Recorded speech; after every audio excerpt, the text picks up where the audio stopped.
kita.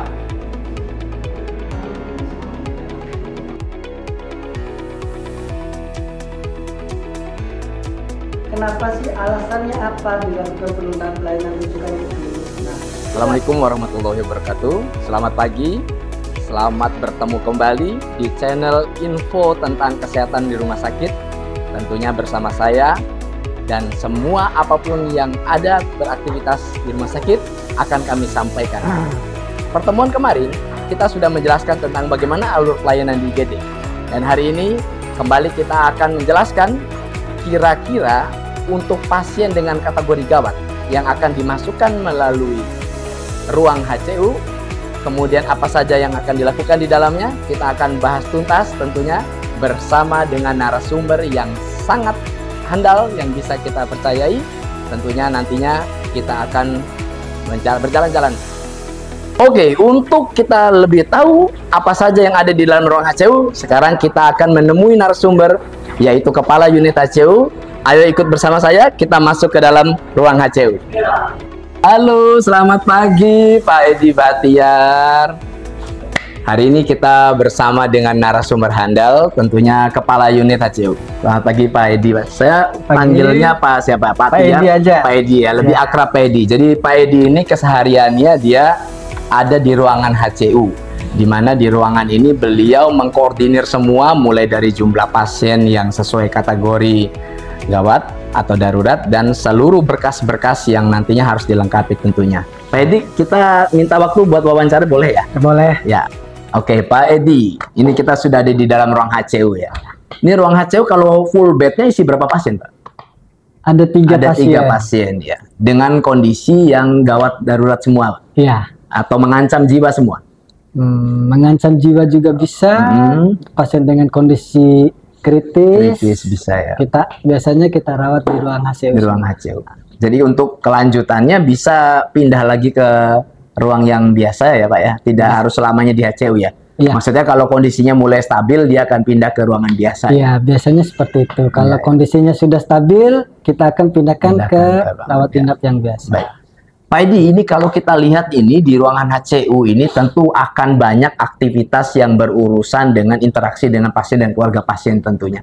Kira-kira Pak Edi kalau ada nggak dalam aktivitasnya gitu ya sehari-hari kayak semacam pelayanan yang tertunda gitu kan? Misalnya penundaan pelayanan nih, ada pasien yang harusnya segera tapi sifatnya kita tunda dulu. Kira-kira ada yang seperti itu Pak Edi? Ada. Biasanya dari penundaan pelayanan medis dan penundaan pelayanan rujukan. Yang biasanya sering tertunda di ruangan ini. Di ruangan ini.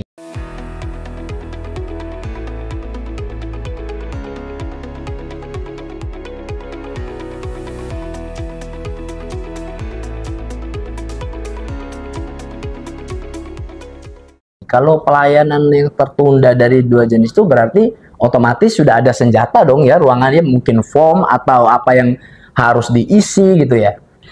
Kita di sini sudah mempunyai SPO tentang penundaan pelayanan medis maupun penundaan pelayanan rujukan. Jadi kalau formnya itu kira-kira akan dijelaskan atau memang di awal sudah diketahui dulu oleh keluarga pasien? Kan penting juga itu karena kan pasien juga saya harus cepet dong, ini gimana kondisinya kan gawat gitu. Kira-kira gimana itu Pak ini? Kalau untuk awal dari keluarganya tidak mengetahui, tapi nanti kita akan mengedukasikan ke keluarga pasien bahwa ini ada penundaan pelayanan rujukan ataupun penundaan pelayanan medis nanti. Nanti di situ kita akan meminta identitas dari penanggung jawab pasien untuk dimintakan nomor KTP, nomor HP, dan hubungan dengan pasiennya. Baik. Kira-kira nih Pak Edi, dalam item saya ambil contoh aja dari penundaan rujukan ya, itu kira-kira disebabkan karena faktor apa Pak Edi? Yang pertama biasanya karena dari kondisi pasiennya yang masih belum stabil. Dan tidak mungkin kita untuk melakukan rujuk dengan kondisi pasien yang tidak stabil. Tidak stabil, baik. Berarti kondisi-kondisi pasien yang tadi Pak Edi jelaskan tentu dipantau ya, dan sangat-sangat benar-benar melihat sekali hasil dari pemeriksaan yang dilakukan oleh tim pada saat itu ya. Berarti kalau form itu sudah ada memang atau dikeluarkan atau bagaimana model formnya Pak Edi? Formnya itu ada dalam bentuk elektronik rekam medik sekarang. Oh, sudah ada elektronik rekam medik. Berarti kita hanya meminta identitasnya saja. Begitu. Nanti kita, yang tadi itu ya. Oke. Tapi nggak perlu ada kayak persetujuan gitu, tanda tangan sehingga pasien paham gitu, nggak perlu ya? Dulu pernah ada seperti itu, tapi sekarang sudah semuanya sudah rekam medis elektronik, sudah tidak menggunakan itu lagi. Kita hanya meminta identitas dari penanggung jawab pasien. Oke, baik. Pengalamannya nih Pak Edi, pengalamannya ada nggak yang semacam kayak nggak terima gitu, komplain gitu, sampai marah-marah gitu, kenapa bisa ditunda? Kan kami mau cepat gitu. Bisa ada nggak pengalaman yang seperti itu? Dan antisipasinya gimana tuh Pak Edi?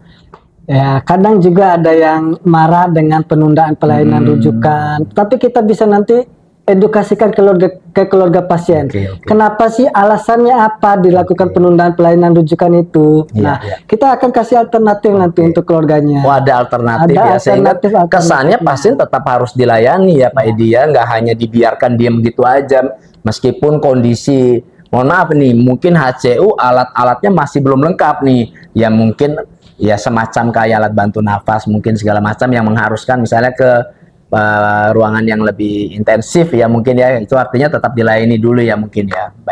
Baik sobat nakes yang dimanapun Anda berada, penundaan pelayanan tidak serta-merta kita mengabaikan kondisi pasien, namun penundaan pelayanan akan terus diberikan edukasi dan pemahaman mengenai apa yang menjadi alternatif untuk tetap dilakukan pengobatan ataupun pelayanan selanjutnya. Jadi buat masyarakat ataupun nakes yang ada dimanapun berada, penundaan bukan berarti mengabaikan, karena di Rumah Sakit PKU Muhammadiyah Bima tetap akan memberikan pelayanan yang maksimal untuk kesehatan dan kesembuhan seluruh pasien. Pak Edi, terima kasih banyak atas waktunya. Lain kali kita berbincang-bincang lebih detail lagi mengenai HCU Pak Edi ya. Siap. Baik, tetap sehat, tetap semangat, tetap mengikuti channel Info Kesehatan Rumah Sakit PKU Muhammadiyah Bima. Sampai ketemu di lain kesempatan. Ciao.